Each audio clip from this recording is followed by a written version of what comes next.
Hari Om. Hari Om.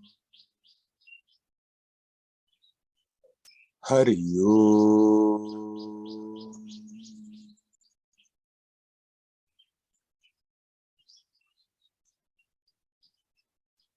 Hello, my friends.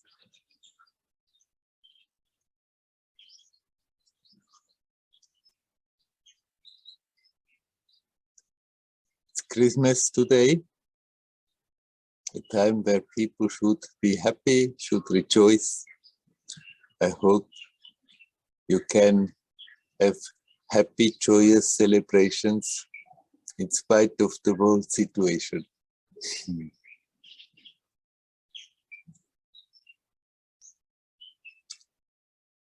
It's an old festival, much older than Christianity. They just took it over and made it into Christmas festival to celebrate the light. So let's connect with the light and radiate that light. Help the light to manifest itself quicker, to drive away this darkness that is so strongly manifesting right now.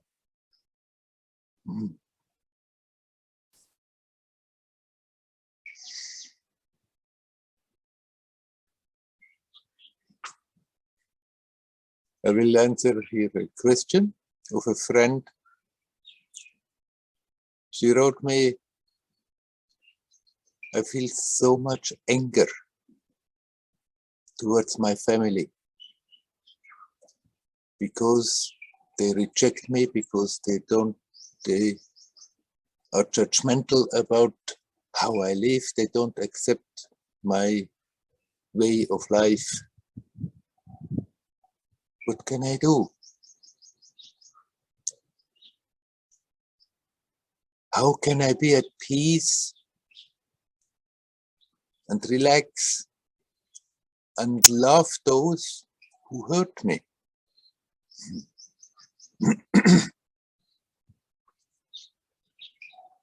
It's certainly not that you should try to artificially create the emotion love. But why are you angry about them? We are angry about people who hurt us mainly because we cannot accept that they are the way they are.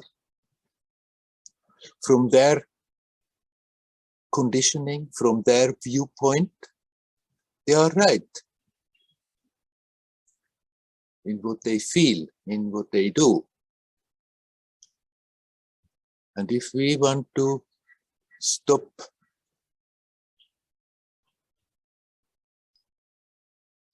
creating anger or even hate in us, we have to learn to accept, okay, even those who are close, the parents, the spouse, the children, if they are the way they are and we don't like what they do, how they feel, what they say, the first step to find peace is to accept they are simply the way they are. They can't help it.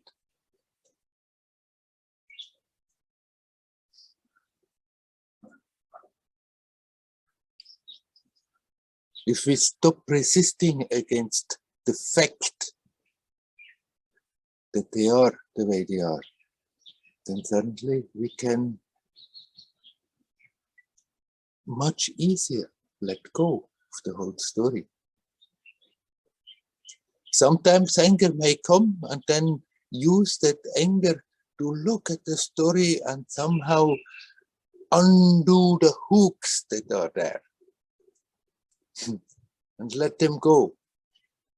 That doesn't mean you have to reject them, but undo that connection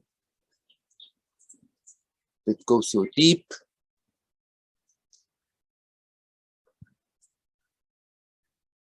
that emotional connection. Ultimately, we are anyhow connected, but energetically, emotionally, we connect more with those who are close, naturally.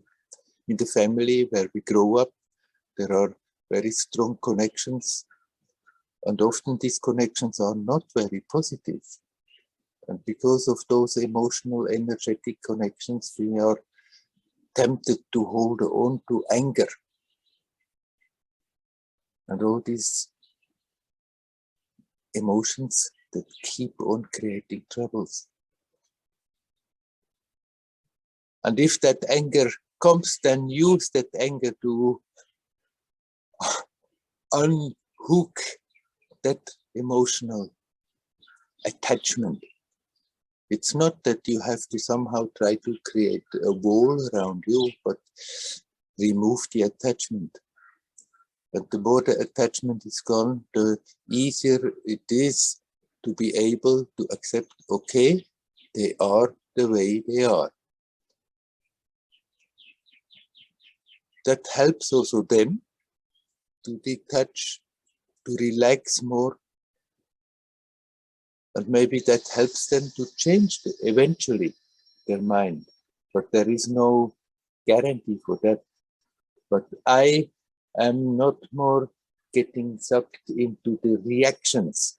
If I stop resisting against the fact, and as long as I'm emotionally attached, it's very difficult not to resist. So let's undo our emotional attachments. Let them go and accept the people the way they are. That doesn't mean you have to approve with all they are doing, with all they are saying, with all they are feeling. But you can accept, okay, they have been formed by their circumstances, they have their own conditioning, and from their standpoint, it's totally justified. The way they feel, the way they talk, the way they act.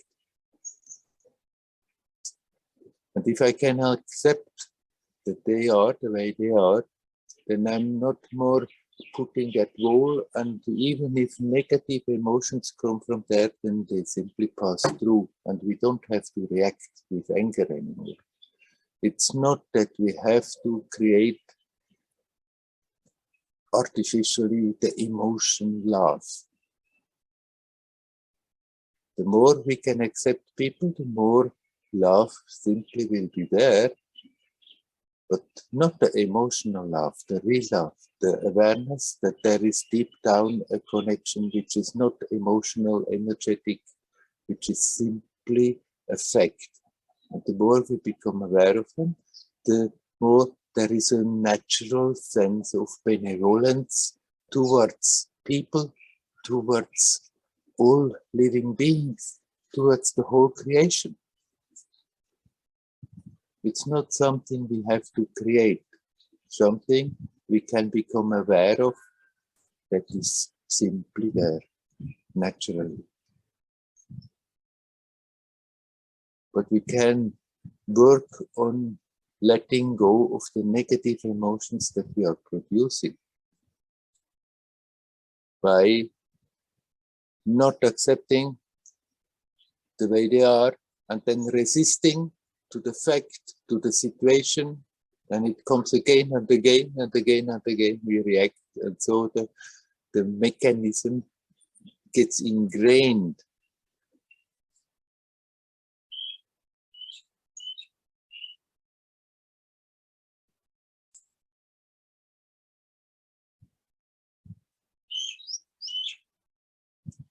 I can tell you, I had quite a thing with my father. He couldn't so easily accept the way I was. And of course, at that time, I also didn't accept the way he was. And then I came to India and I stayed for a long time without ever going back. First time I went back after 12 years. And as the time passed, I learned to accept, okay, he is as he is, and maybe it's never going to change our relationship. So what? Let it be in God's hand. I have better things to do than worry about it. And then, oh miracle, just because I kept on working on myself and not feeding any negativity in our relationship, it did also something to him, and it changed something in his outlook. And when I came back after 12 years, actually for the first time in our common life, we could be something like friends, and felt a nice and beautiful connection. After that, he lived only for 1.5 years more, nearly 2 years, nearly 2 years. And then he died, but we were at peace with each other. I mean, I was again away, and we were living our totally different life. Previous, when I was still in Switzerland, struggling with my own mind, with my own reactions, then of course, from his side, certain emotions came, and then I blocked and reacted, and from my side, certain emotions came, and it kept that dynamic alive of being capable of being cordial with each other when it was necessary, but there was always the tension. And when I stopped feeding that, although I knew, not directly from him, but from others, that he had very negative ideas about what I was doing in India, but I accepted, okay, that's how it is. He's living his life, I'm living my life. And slowly that tension that was nourished before from both sides disappeared. When there was not more a wall where this could bang against, where this could hook in, then somehow it gradually disappeared. And after that we could meet, and it could be joyous to see each other, to meet each other.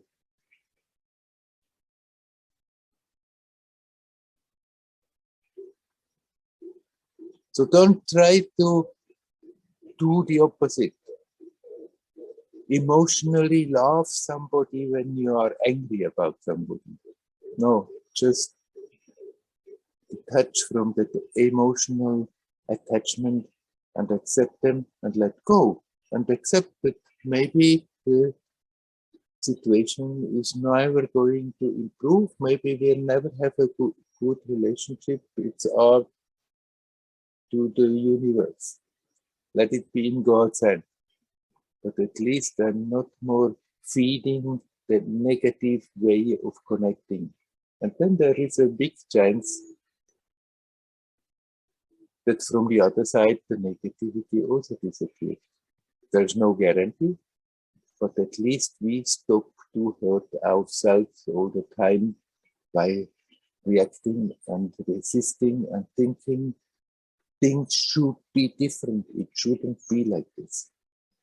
Okay, it's like this, then I live with it and I do the best I can with this situation.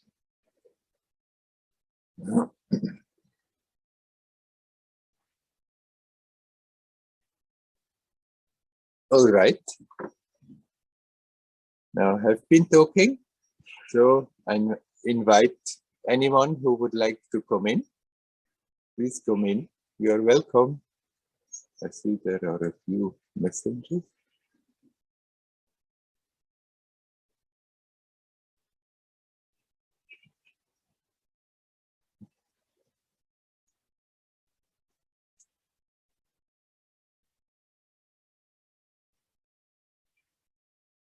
Oh, I see some people have not heard me in the beginning.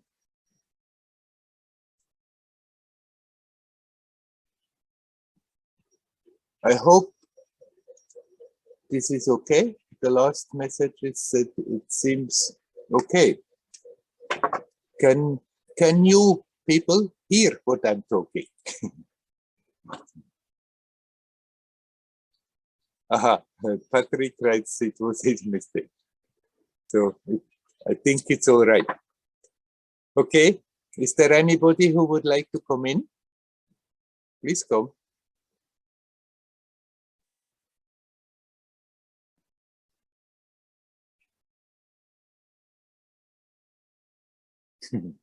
Seems not yet to be the case.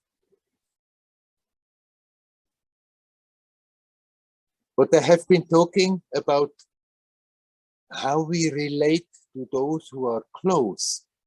Actually, the same is true how we relate to the whole of creation.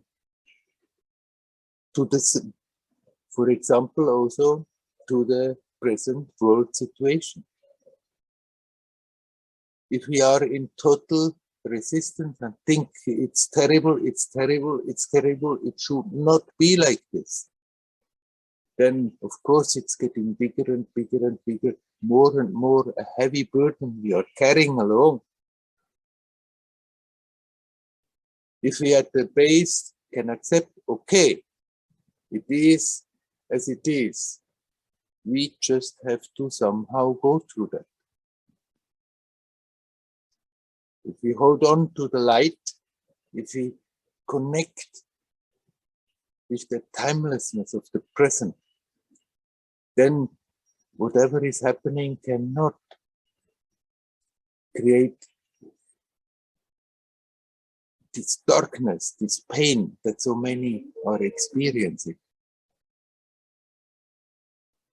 But in order to be able to do that, we have to basically accept, okay, it is as it is. It doesn't mean we have to think it's good. It doesn't mean we have to like it. Okay, there is a lot of stuff very, very unlikable that is going on. There's no doubt about it. But by resisting to the fact that it is as it is, we just create something heavy, heavy in our life. If we accept, then we assess our situation and make the best out of it. In one way or another, we still can learn to be at ease, do with the circumstances what we can,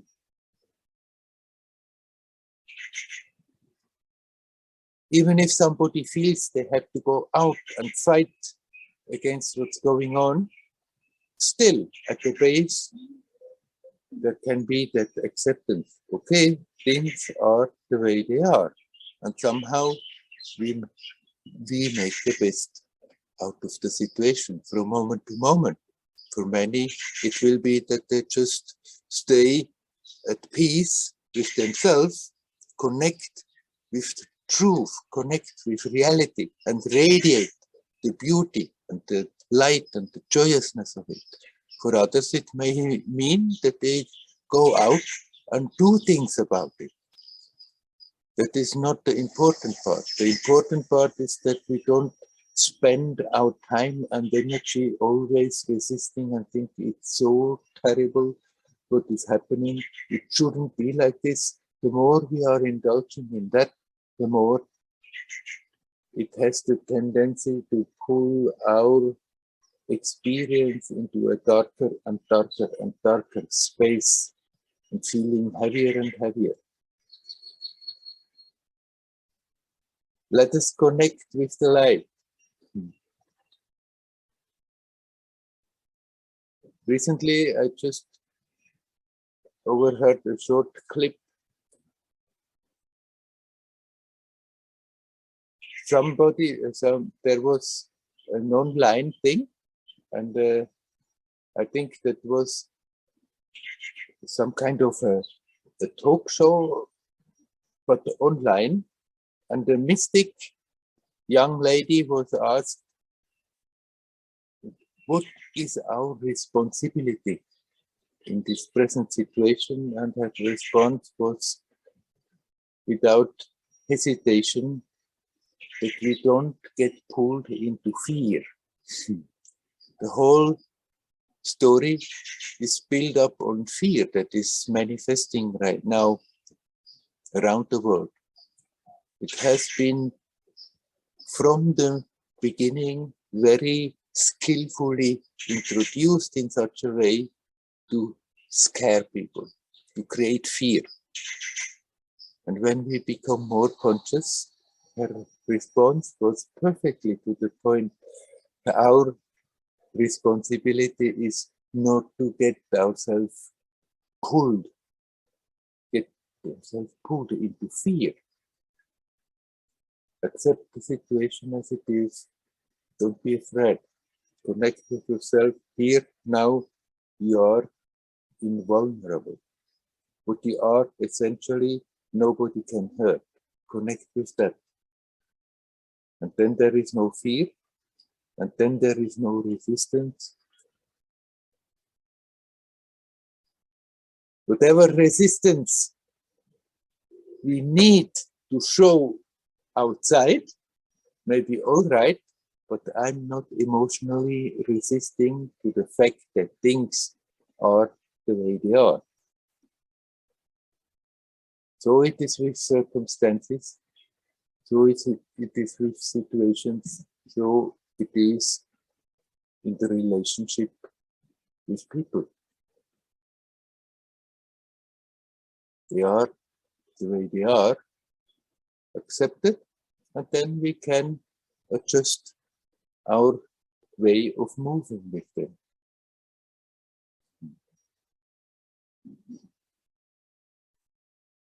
Okay, still nobody who wants to talk? I'm inviting again.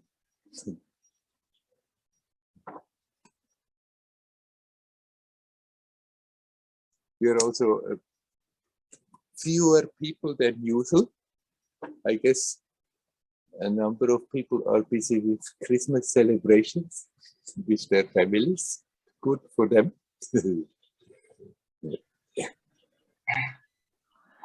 Hello, Werner. Hello, Hello. Dayal. So can you hear me? So, how is the weather in Tiruvannamalai? Too much water is gone? Well, it's not more raining. The sun is shining. The water is lying around still in many places. It has rained so much that it's not going so quickly now into the earth. But it's slowly improving a bit, that situation. I want to ask you, I find in the internet one person, he's Russian, and he make interview with different spiritual people, different teachers, and him making kind of good picture, good sound, good translation if the person is foreigner. So, and I was thinking to offer him to take interview with you, because in Russian we don't have much information about you. What do you answer if he will like to take a video interview with you? I mean, there are already 2 interviews. one 1 year ago on Zoom podcast where I told my whole life story, and then recently one in German. We can talk about it, but actually it's not exactly a subject we should dwell on now in the satsang. We can. Okay. Yeah. Then I don't have personal questions. I just want to share to you. I listen now the book of Anandamaya Ma, Matrivani, and it's very inspiring me in this book, she always speak, just try to meditate, try to do japa.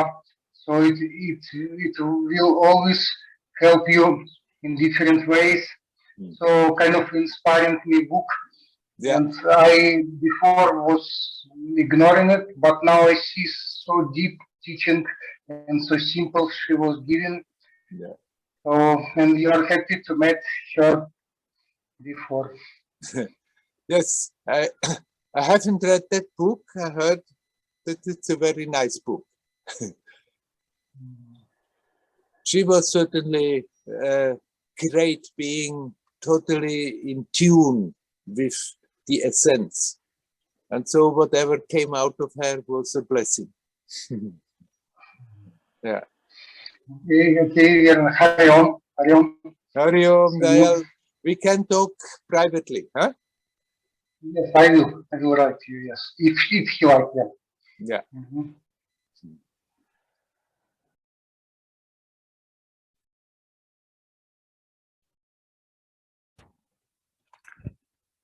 Hello, Werner. Hello, Patrick.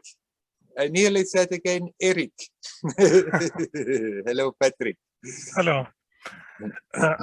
I knew from the interviews and from you that you meditate for 7 years, and now in this time I have more time to meditate and to make self-inquiry. Yeah. And I would like to ask you, is it for any good when this is for only 1 year, or makes it a difference if somebody can do it for longer? Well, if you can do it for longer because you really want to do so, because that's what you know you have to do, then of course it's very helpful, but it may not be the proper approach for many people to do that for a long time. Just do not much else but sitting, sitting, sitting, sitting. And if that doesn't come naturally and one tries to force it about, then not much good comes out of it. And if I like it to do, so it is, I like to do it, and I have the time, and makes it a difference if I do it for instead of 1 hour for a day, 5 hours for a day, and instead of some months, many years. What is the difference? The difference is that if you really do that like this for years, then you just bring an intensity in your life that is difficult to keep up if you spend it differently. If you like it, if you have the opportunity, if the circumstances allow it, then it certainly is helpful to go about it like this. But again, I repeat, this is not necessarily the approach for many people in this age. There were other ages where many could do that, but in this age where everything is restless and people are so overactive, then it's difficult to be in that inactive, intensive space for a long time. But if you feel like doing so and you keep on doing that, then of course you live your life very intensely, and in that intensity you are accumulating something very precious. One can live also very intensely, not sitting and meditating, but we have less the temptation to get always distracted if you are spending your time in meditation. If you are active and meeting a lot of people, if that self-discipline and the awareness is there, we can also there connect very strongly, but it's tempting to get so absorbed in the situation that most of the time we forget about it.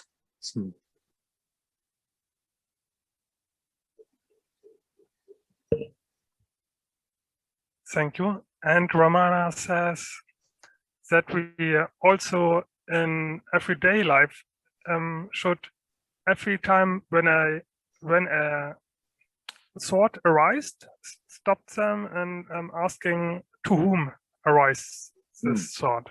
Yeah. And is this more important to do this in normal life than the meditating time? It's good to do that in both times. in meditation time, you become easier aware how the mind is straying. When we are busy, you may spend quite a long of time and suddenly become aware, oh, so much time has passed and I didn't have really a conscious moment. Whereas when you sit, if you sit a lot and your body learns to feel comfortable while sitting, then the temptation is also more that we start to dream away.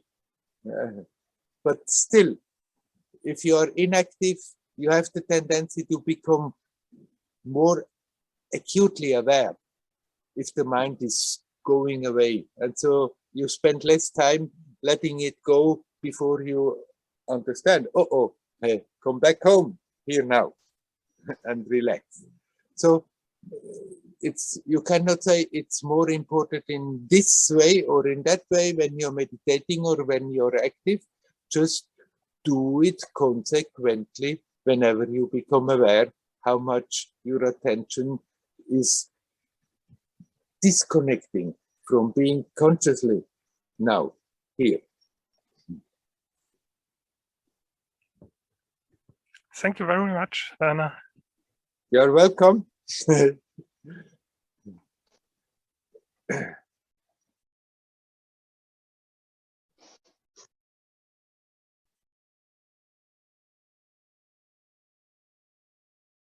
Some people do their spiritual path in such a way that they think, okay, I'm spiritual, so I do some practice. Then they keep faithfully their time to practice.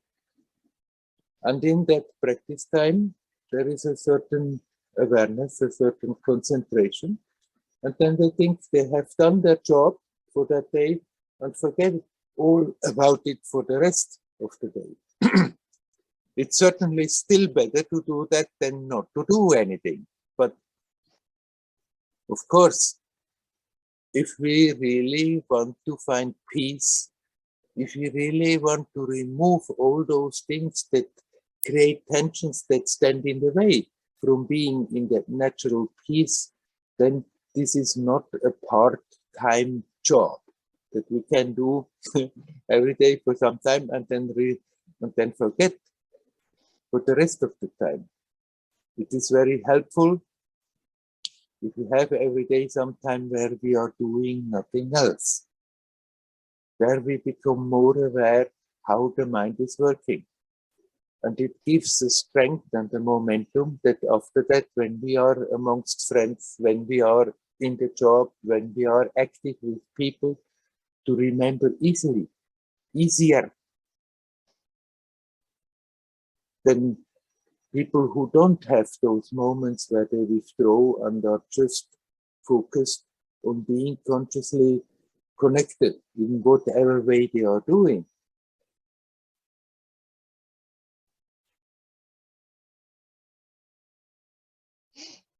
Both is important. For most of the people, that balanced view, that balanced program is more recommendable than to go now completely only for practice. Sometimes it's good, people do retreats, do that for some days, intensely, nothing else, and then come back in their usual life, strengthened, more alert. But then it's necessary to use that increased alertness to sincerely, really observe what is happening. And whenever we become aware how the attention is wandering away from being conscious, from being in the present, that we just bring it back. Both in meditation and when we are active. Okay, is there anybody else who would like to come? You're welcome to come in.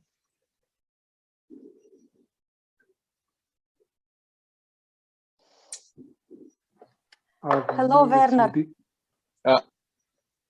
Yeah. It seems two persons started to talk. Nelly, come. I saw you already, so you are welcome to come in. And whoever wanted to come after can still come later. Okay. Hello, Werner. Hello, Nelly.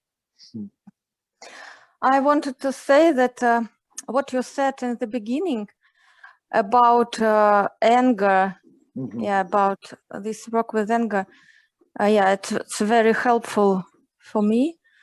Yes, I just when I heard this answer, I found that it resonated in me so much. Yeah, I feel that this emotion come up in me last days. Yes, just I just feel it inside, and I even did catharsis 2 times. Yeah, before I absorbed it, and to feel some relaxation. Yeah, I just feel this some suppressed anger, maybe from, I don't know, from childhood. I don't know, where I felt some pressure and couldn't stand for my freedom. Maybe it comes up now, and when I feel it, I feel so much anger, and I remember something, or just maybe not remember something, but just feel this emotion so strong. It is what I work with now. Yeah, it was very helpful to hear what you said, to just to aware that all people are different and they do what they can, because I'm not a holy too. It is, yes, it's, yeah, very helpful and not easy to work with it. Right. The woman who has asked me the question, she said, I'm feeling embarrassed about it, but actually it's a very common situation. That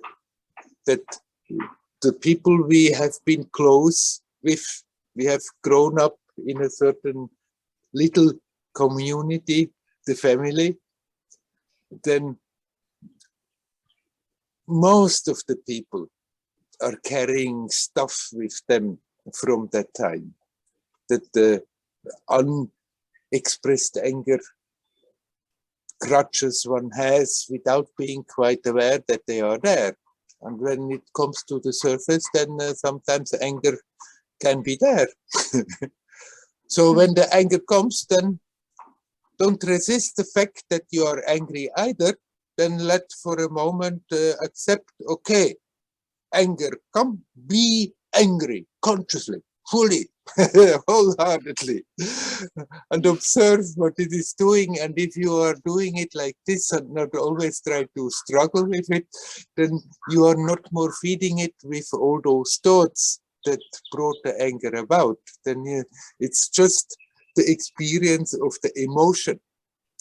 And there you experience it for some time and it goes. It's without thoughts, repeating the thoughts, and how could they be like this? Why are they doing this? Why are they still not changing? Why? If we don't have that mill in our head, strengthening the anger, then even if you completely let the anger be and even invited, okay, come and manifest, and be here, and let it flow through your system for some time, it won't stay if we don't feed it. It's there for a moment and then it goes. Yes, okay, Werner. I see that when I face to it and accept it, I feel myself much more stronger.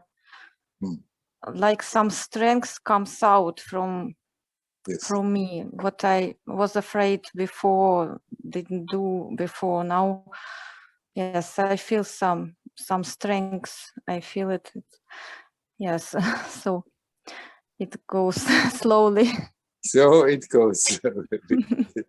Yes, you're doing fine. Okay, thank you very much, Werner. Thank you. You're welcome. Hari Om. Hari Om. So it seems somebody wanted to come in when Nelly came in. You are welcome to come in now. It was me. Hello, Woody. Yes. When I exposed to something that is new to me or something that happened, there is the immediate sense of something that is fresh, that is originally, that is authentic.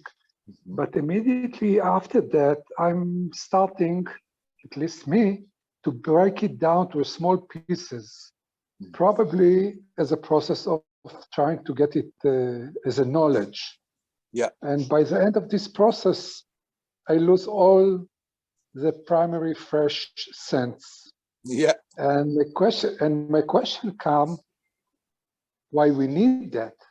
And the other thing is that how we can remain in the very primary sense that we were exposed to that and just feel it and be there. Yeah. Why we need it? We don't really need it, but we do it because we gotten used to do that. As a child, we didn't do that. A child doesn't, when a situation is over, doesn't brood about it and put everything in boxes and say, this is like this and this is like that. It's when we grow up and the intellect is developing more, and then we are being told how we should be and what we should do and what we should not do and how the world should be. And so we form all our system, what is right, what is wrong, what is better, what is worse. And then the tendency is that we are analyzing every situation like this and put it in those boxes. But we don't need to do that. That doesn't mean we should not develop a sense of right and wrong. But this is there naturally, that anything that creates pain unnecessarily, there is a wrongness about it. And everything that creates love and harmony and connection, there is a sense of rightness about it. We don't have to put it into boxes.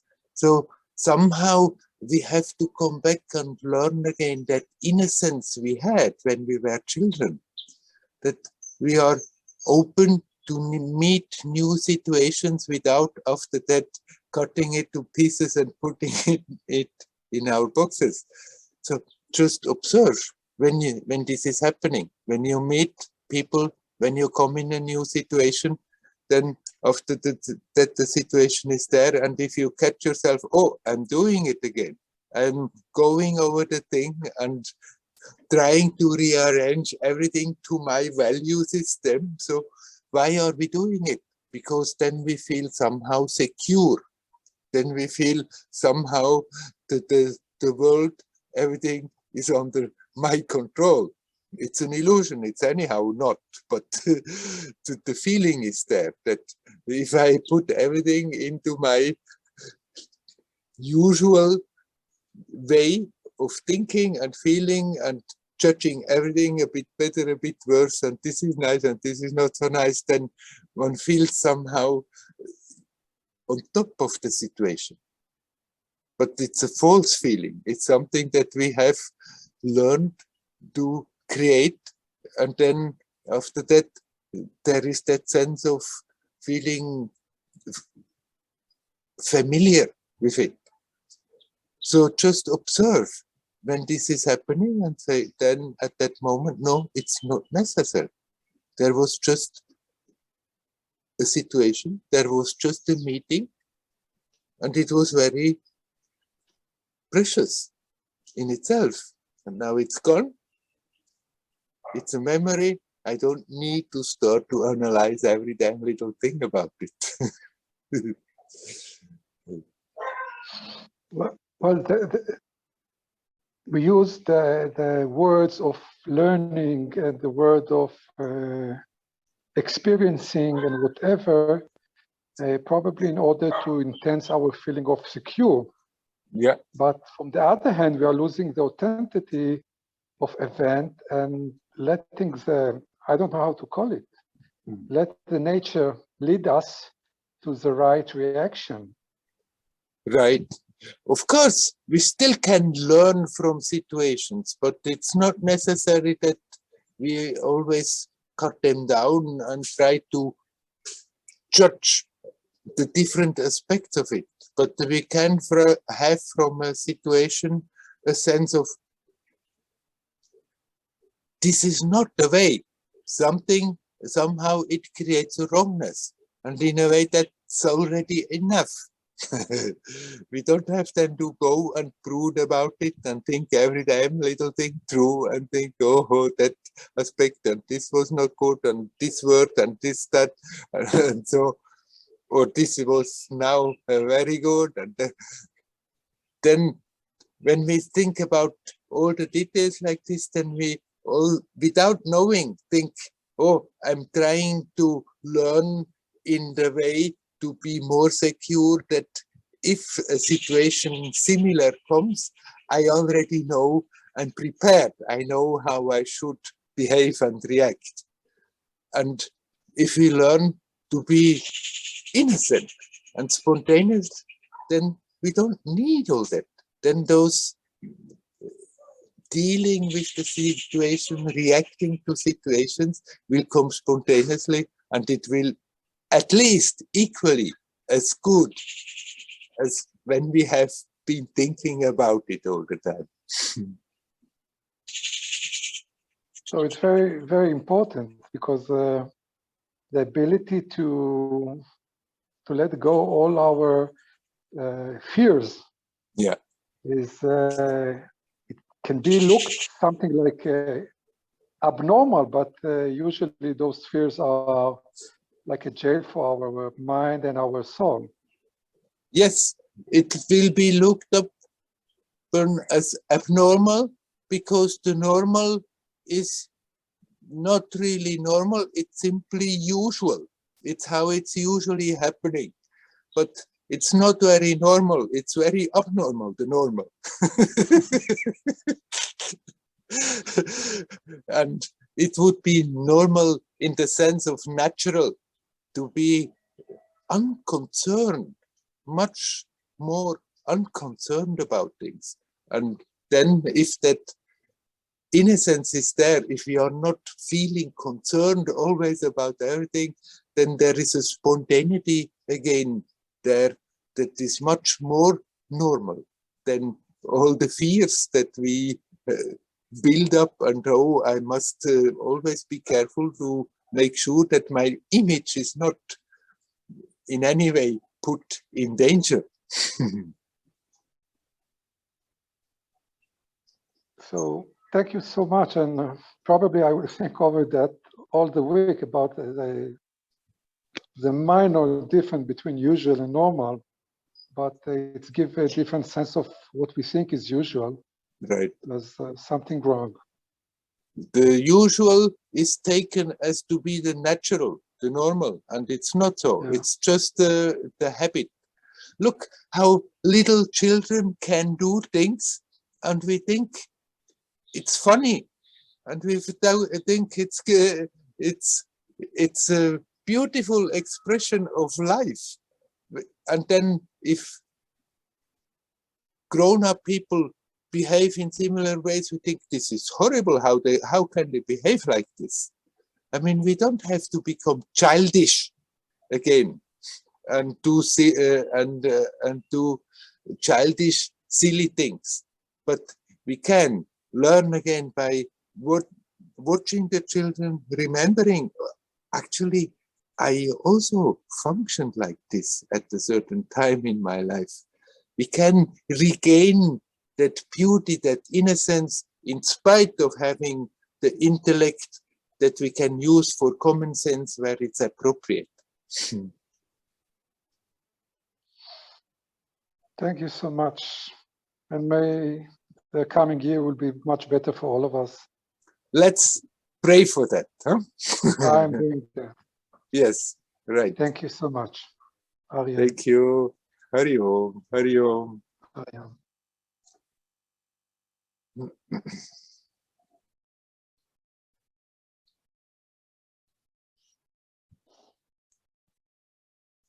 Is there somebody else who would like to come? You're welcome. Hello, Werner. Hello, Liora. First of all, I want to thank you for what you said in the beginning. I just had a talk with a good friend and we just spoke about these things, and then you just brought it up to us so clearly, and yeah, it was beautiful. So thank you. And I want to ask something about what you just spoke with Udi now, about children and adults. When my grandchild says things to me that I could feel somehow that they could be painful, but I laugh and I don't get hurt, while if an adult would say to me, I would be hurt. Yeah. Right. So it's like, and it's not because it's my grandchild, not because of that. Any child that I spend time with, I could feel the same way. So it's not because it's unconditional love and you can just do anything or say anything. It's something else. So I would like to ask you what, yeah. Why is that different, huh? Yeah, why I get hurt, like he says to me, yes, because you're old. But so fine, yeah, I am elderly, old, elderly, I don't know, but if somebody, an adult would say to me, I would feel uncomfortable or even hurt or something, yeah, not pleasant. Right, because when the child says that, then we don't think they shouldn't say like this, because after all, if you are elderly, then we are old for the child. Totally simple when we were children and looking at the 50 years old, and they were very old.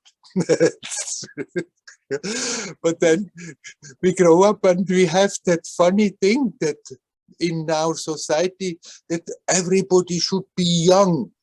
So people do their level best to somehow try to appear younger, and then they do surgeries to appear younger, and then being reminded by an adult who is also getting towards more age that, oh, you are quite old.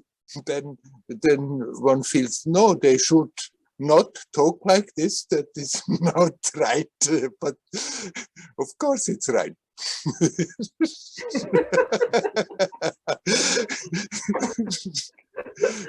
Right. Okay. And so we've so many things, we have our ideas what should be and should not be, but this is actually a wonderful example. Everybody is getting every day, one day older.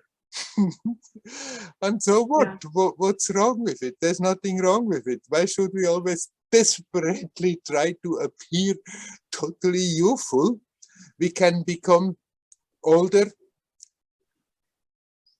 and still retain that spontaneity and the innocence of youth. And then old age is absolutely not the problem. And then if somebody reminds you, oh, you are not that young, so say, yes, quite great, wonderful. I'm happy in my old elder state as I was when I'm in my younger state. Instead of thinking, you know, old means you are finished, you are sort of no more, there's no value to you anymore. It's not true. And so we have our ideas, and then when a child does something that is attacking those ideas, then we can accept it, because they don't have the brainwashing that they shouldn't do so. But then the grown-ups, we think they should know better than to point this out.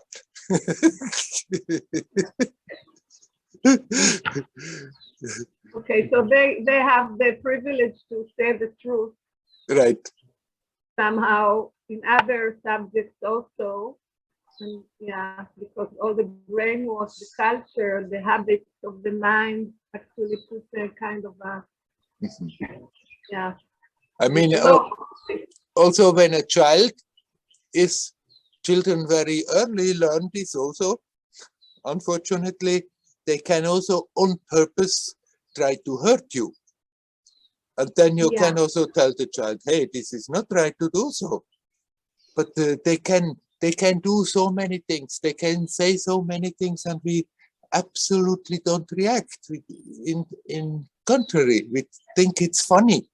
And we cannot accept the same thing from grown-ups, because we think they have all the conditioning, so they should know this is not right to behave like this. They should behave differently.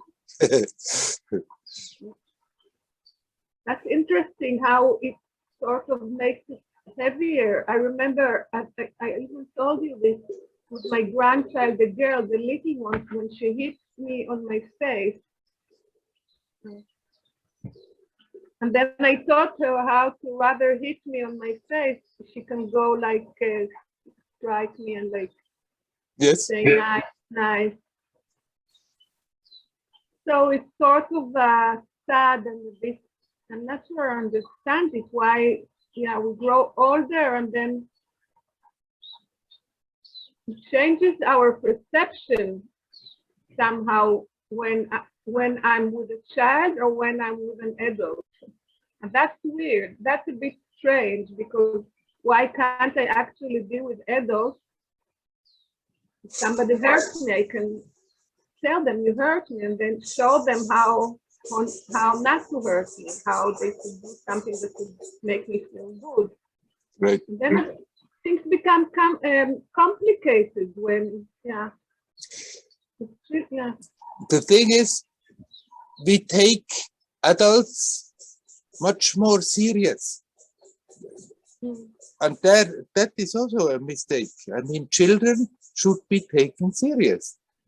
We should not take the situation serious that we feel hurt about everything, but children should be accepted as full, valuable living beings, and we have the tendency not to do so. But an adult we take serious more easily, serious. But then we take ourselves serious as a person in the situation. And then, of course, that me seriousness is very vulnerable to insults and attacks and things that should not be like that. Whereas the child, I'm not creating that seriousness so easily. And in one sense, it's good, but in another sense, we should also have the respect for a child that we have for an adult, and somehow we think they don't deserve it. So this is also a wrong perception of the children. We can accept that they can be innocent and they can do a lot of things that adults are not doing, and in spite of that, have the respect as a fully authentic living being. And we can have that respect for adults also without creating always then that whole pattern that we have just grown into while growing up and learned and not being aware that we are doing that all the time. We can let that go again and just accept them as fully authentic living beings without then having all that arsenal of ideas that how they should be and what they should not say and what they should not say. Yeah, this is a good practice. Yes. I should try. Right. Right. Letting go of the whole unnecessary baggage that we have accumulated. Huh? Yeah. Okay. Thank you. Thank you. You're welcome. Hari Om. Hari Om. Rebecca, somehow you have come in. I don't know whether this is intentional, but also in between somehow sounds came. If you want to come in, you are welcome. But otherwise, please turn your microphone off. Aha. Sorry, Werner, I didn't realize. Hari Om. Hari Om, Hari Om.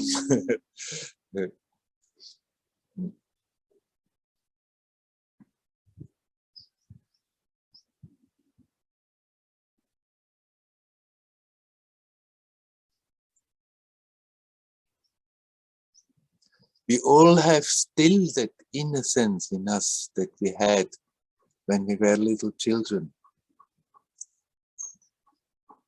Unfortunately, in most of us, it's buried very deeply under concepts, under patterns how to behave, under all the ideas, what I am, my self-image, the importance that I give about my self-image, and that in a sense is very much covered up by all that. It's a burden that is not necessary.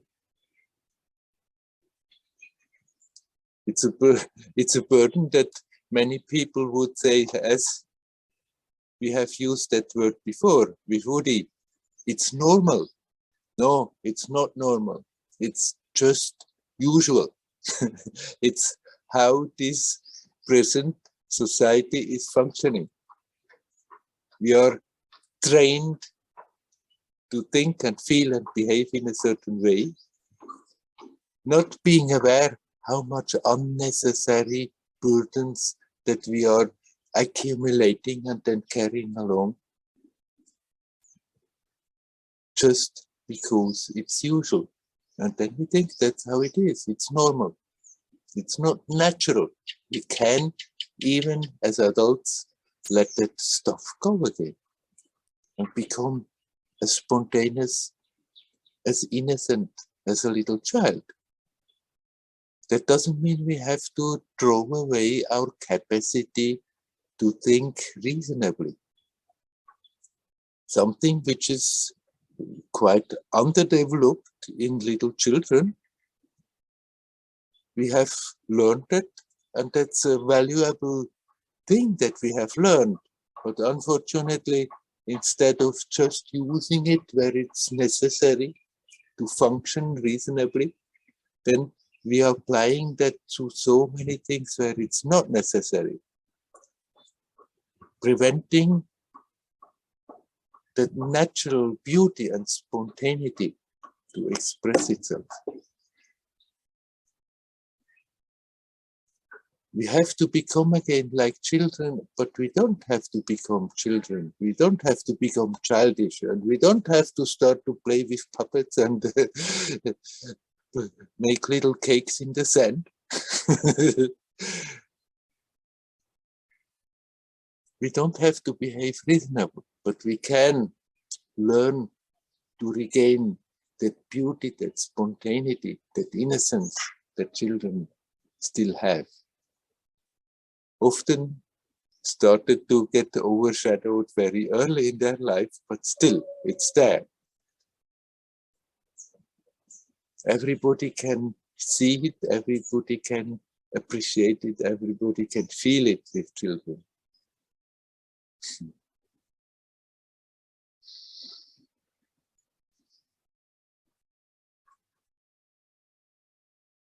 Okay, is there anybody else who would like to come in? Please come.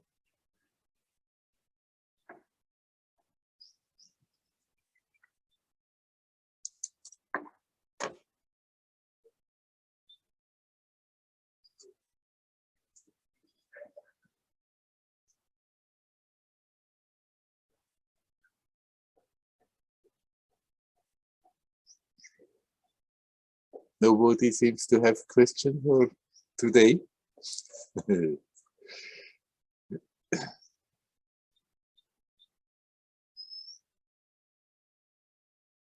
Especially now, what I just have said just before, especially now, it's so helpful if we can come back to that more natural way of existing, to that more innocent way of existing. Especially now where there is so much heaviness in the world. If we come back to our own natural innocent state, then we can deal with it without it's pulling us into something dark. And the temptation is so strong that we are pulled into dark spaces now. There's so much darkness there. There's so much darkness at work. And especially in a situation like this, it's very, very valuable to turn the attention back to ourselves. Become aware there is that bubbling, joyous beauty and innocence there. Unattached, unconcerned, unaffected by all that is happening. Let's connect with that, let's get rooted with that and function from that state, from that perspective. And then it's also much easier to deal with even the present time, with even this difficult situation that has been created.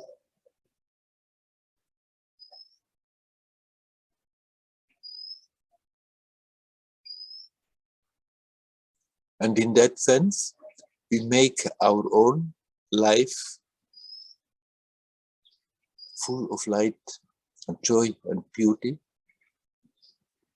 And we contribute that this, what is happening, this destructive thing can pass quickly and something beautiful can grow out of it for the whole humanity. I think I have said that before. On the spiritual path, it happens that we have to go through very heavy times. That dark stuff comes to the surface and we have to deal with it. But then, if we deal with it and let go, then something that much broader, vaster, and more beautiful can come out of it. And it's like humanity as a whole is going through such a thing.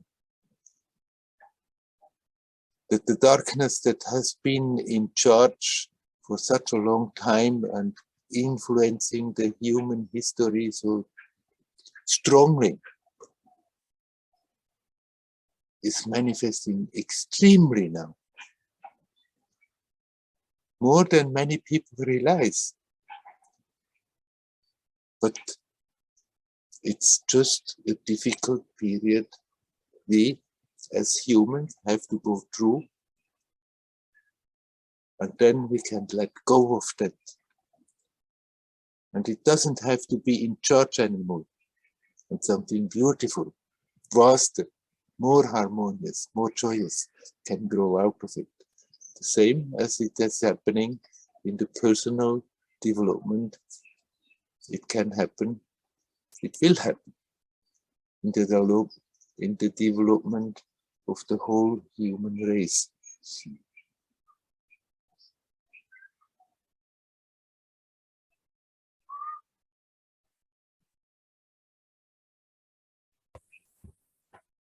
Hello. Hello. Ah, hello, Anita. Do you see me? Yes, I see you. I hear you. Okay, because I have another camera, I don't see my picture anyway. I just wanted to say that I lately was chanting the Loka Samastasu Kino Bhavantu, and may all beings be happy and free. And I found another translation which I like very much. I don't know if it's a kind of another meaning of it probably, and it's may all my thoughts, words and actions contribute to the happiness of all beings. Do you know that? It's not exactly a translation, but it's a good interpretation. Yeah, right. That's probably what it is. And yeah, I've been aware of that lately, and it covers so much, you know, with the communication with people. I've seen how easy it is to be kind of nasty or nagging. If somebody is not nice to you, then I'm also a little bit not so nice. But if I remember that my thoughts and words should contribute to the happiness of other beings, it's so peaceful and so beautiful, and it turns everything around immediately. Right. Yeah, it's so simple, and yeah, but I know I've often this kind of revelations, and I'm happy with it, and then after sometimes I lose it again. So it goes, but then when you become aware, oh, it's fading away, there you can remind yourself. And remember, there's nothing wrong with memories. It's memories are a wealth of information. What is wrong, what we are doing with memories, that we are emotionally getting attached and creating a reality that it doesn't deserve. But otherwise, to remember what you realized at a certain point helps, that you can deal again with the inspiration from that realization in the present moment. Yeah, that's right. And it's also helpful with the mantra if I connect this meaning, further interpretations. It's so simple, because then I just chant the mantra. If something goes awkward or something, I think it's really helpful. Yes, good, great. Whatever helps is good. Yeah, right. Right. Yes. Okay. Is your health again fully restored? Let's say 95%. That's not bad. That's not bad. It's right. Yeah. Yeah, nice. Yeah, still have to watch out. If I do too much, I get a little bit dizzy, yeah. But otherwise it's pretty fine. Yeah. Nice, good. Yeah. Okay. Thank you. Hari Om. Hari Om, Hari Om. Wish you well. Thank you.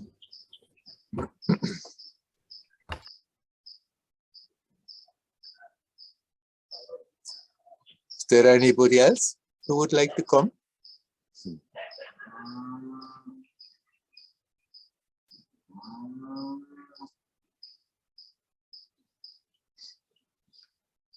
What Anita just said now, this is important in so many situations. She said, and it's so easy. And with many, many things. Once we have the courage to just put something into practice, I think it would be good to be like this and to do like that, but just get the inspiration and put it into practice, and we become aware. It's not difficult. It's so much easier than I imagined. Simply, somehow, we need the courage. And why does it need courage? Because often it goes against our program of self-preservation, of self-defense that we have created, that I have to be always very careful that nothing bad can happen to me, to my self-image. Because of that, it needs courage to sometimes to just put into practice something that we feel. It helps. It's right. It makes the situation more harmonious. It makes the consciousness more vast, broader. But often it goes a bit against all those self-defense mechanisms that we have installed. That's why it seems to be difficult, but it's not difficult most of the time. It's so simple. If we have the courage and give it a try, give it a chance.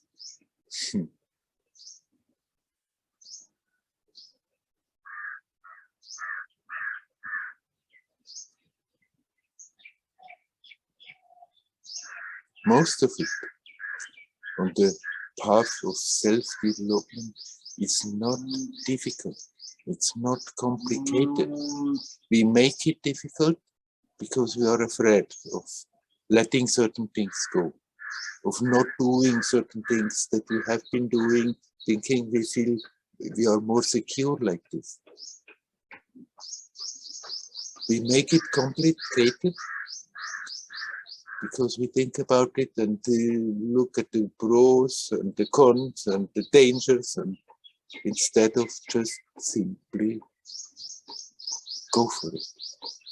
If we learn to do that, then the spiritual path, the path of self-development, of self-recognition, becomes playful, becomes a joyous journey. Then the path in itself is the goal. The goal in itself is the path. And we learn more and more playfully, joyously, just go along. Let every moment come, deal with it, get richer for the experience, and let go of it. It's not really difficult. It's so simple. You just need to have the courage to give it a chance, to give it a try.